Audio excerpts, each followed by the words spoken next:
Narito ang balita mula sa GMA Integrated News. Muling dumalo si Pangulong Bongbong Marcos sa situation briefing ng NDRRMC kaugnay sa mga epekto ng Bagyong Karina. Sa huling tala ng ahensya ngayong umaga, 14 ang nasawi.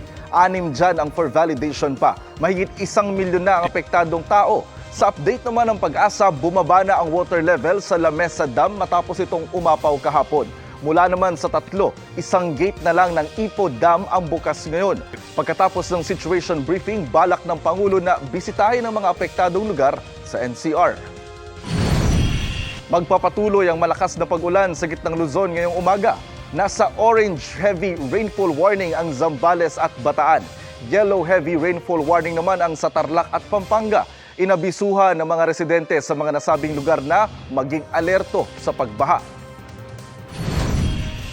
Para sa mas malaking misyon at mas malawak na paglilingkod sa bayan, ako po si Jonathan Andal ng GMA Integrated News, ang News Authority ng Pilipino.